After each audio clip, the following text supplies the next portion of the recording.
Welcome to Hanoi, the vibrant capital of Vietnam and a city famous for its cafes and a huge variety of coffee and teas. In this video, I'll show you what I think are the most interesting drinks to try here and where you should go to drink them, so buckle up for a coffee and tea-filled adventure. We start off right in the centre of Hanoi's old quarter at the very literally named Café Phố Cổ, which just means Old Town Cafe. And after walking through a shop and down a narrow alley, we reach a nice little courtyard where we're going to try what is probably one of the most famous drinks in Vietnam, egg coffee, or Café Chung in Vietnamese. Despite being right in the hustling city centre, this place actually feels surprisingly calm, with quite a nice traditional vibe. And as you'll see in a moment, it's surprisingly big with multiple areas to sit in if you're willing to walk up all these stairs. Anyway, egg coffee is what I've come here for, which like many drinks in this video might seem like a weird combo at first, but it really works surprisingly well, combining whipped egg yolks, condensed milk, and strong black Vietnamese Robusta coffee. And small side note, you'll find that most coffee in Vietnam is made using Robusta beans, a stronger, more bitter variety compared to the Arabica beans you'll see in most Western countries. Now here's the coffee, and I didn't notice this ant at the time, so sorry about that. It must have been attracted by all the sugar. But after brushing the ant away, you can see this coffee is almost unbelievably creamy and has a really unique velvety texture unlike any coffee I've ever had before. And the taste almost reminds me of a creme caramel, which contrasted nicely with the bitter coffee underneath. It also gave me a new moustache. Anyway, that's Café Phố Cổ, a nice little pocket of calm right in the city centre, and they do some good coffee too.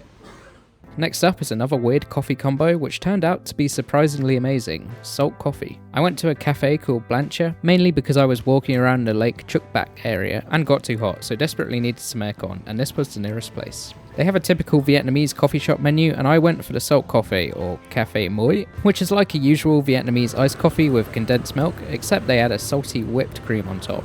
I never thought the combination of salt and coffee would be good, but this was actually my favourite drink in this video. Much like how salted caramel works really well, this salt coffee was also amazing. And the saltiness balances really well with the sweet condensed milk and bitter coffee, enhancing the flavour and almost adding a savoury touch. Hard to describe, but definitely worth a try. And just like with the egg coffee earlier, it gave me an extra moustache too. The next drink we're trying is called Bac Xiu, which is basically just a white coffee with less bitterness than a typical Vietnamese coffee, but the coffee is secondary at this location because we're at Oleoleo Coffee, Books and Cats, and it's a cat cafe. So if you want to meet some cute Vietnamese cats, this is the place to go. The interior is very eclectic and cozy, full of books, arts and cats, and they all seem very calm and chill and well taken care of. In fact, most of them just completely ignored the customers and spent the time sleeping. Though there was this one especially friendly hairless cat which wouldn't leave my wife alone.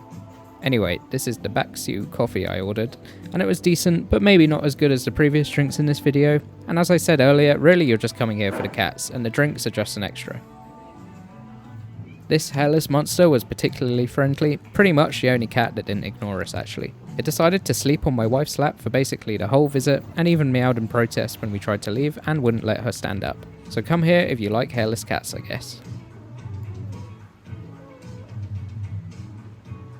Then there was this fluffy guy wearing a Vietnam flag t-shirt to celebrate the 80 years since Vietnam declared independence, which was being celebrated whilst we were visiting, hence all the flags everywhere. Anyway, enough about cats. Very close to the cat cafe we have Chùa Trấn Quốc, which is a very scenic little pagoda temple on the shores of the West Lake, and pretty close to the old quarter where most tourists will be staying. They don't have any tea or coffee here, but I thought it looks cool so I included it in the video anyway.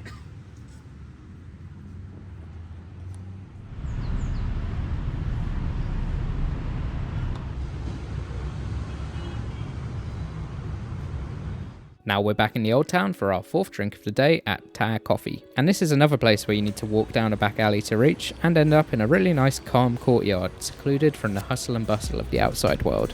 This place specialises in artisan coffee, and as we'll see in a moment, they have basically every coffee making machine and utensil you could think of. I'm also a big fan of the design here, very rustic and unexpected after walking through the busy streets outside. They even have a little fish pond. Here's all their coffee making gear too. And they even have a website, which is rare for cafes in Vietnam, and you can see the huge range of drinks and brewing styles they have on offer. I was tempted by the Freddo, but ultimately wanted to try something uniquely Vietnamese, so I ended up going for their Yoghurt Coffee, which is another weird sounding combination, but again I was pleasantly surprised. The layer of sour yogurty cream on top of the signature strong bitter Robusta coffee makes for quite a tasty drink, much less sweet than the other drinks today, and the strong coffee flavour really shines through. Now our next location is Cộng Cafe, a communism-themed chain which I was surprised to find out actually has branches all over the world in places like Canada, South Korea and France. Though obviously Vietnam is their main hub, and if you're wondering about their name, Cộng San in Vietnamese means communism. So Cộng Cafe is basically short for communist coffee, and their whole aesthetic is very Vietnam War themed. Though since we're in Vietnam, I guess I should actually say American War themed. Their menu is extensive, but I was attracted to the Cốt Dừa Com Sang, or coconut green rice ice blend in English. At 69,000 Vietnam dong, it's quite expensive for Hanoi, costing the equivalent to £2 or $2.50 US, but for the price you get a pretty good drink, a unique cafe to sit in, and lots of communist memorabilia to look at, and it really makes me think. Vietnam has so many unique cafes like this and all the other places we've seen today. Meanwhile in the UK, apart from a few independent shops, it's literally all bland chains like Starbucks and Costa. As you can see from the cup, very communist themes, and their slogan is Yo Vietnam Theo Cac Quoc Quoc, which means love Vietnam according to the communist way. So here's my very patriotic drink. Can't really see much other than the coconut and green rice cream on top though. And by the way, this green rice or com sang stuff is pretty popular in Vietnam. It's basically just very young rice harvested before it's ripe and used in a few traditional dishes which you can see on screen now. They sell some cool merch too.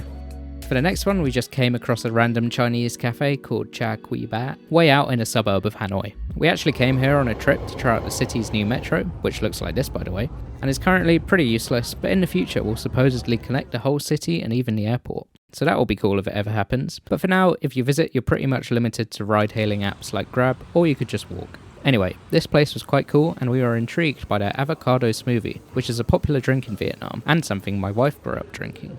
What we didn't realise though is that this drink was actually an avocado and durian blend, which somewhat dampened my spirits because if you've ever smelled durian before, it is extremely pungent and most hotels, airlines or trains will ban people from bringing it inside. It also has a very distinctive aftertaste which lasts a long time. On the bright side though, the drink did have these nice popping pearls and the smoothie was nice and creamy. My wife, who's a big fan of durian, enjoyed it. So if you're in Hanoi, definitely try an avocado smoothie, but maybe check if it has durian in first. And very close by, we had our last coffee of the day, cheese coffee from a cafe appropriately named Cheese Coffee. I didn't film much here as it was completely full and there seemed to be some sort of event going on that I didn't want to intrude on. But this place is very Instagrammable and their coffee is nice too. We just got a standard milk coffee with their signature cream cheese topping, and if that sounds weird then you really just need to open your mind a bit because cheese truly does make everything better. I would give this one a 7 out of 10. Now that's it for this video, but if you want to see more, I also did a similar video for the top 5 must-try food dishes in Hanoi. So click the link on the screen or the description to watch that next. It also includes a few practical survival and transport tips too, so it could be useful if you're planning a trip here. Thanks for watching, don't forget to like and subscribe, and goodbye.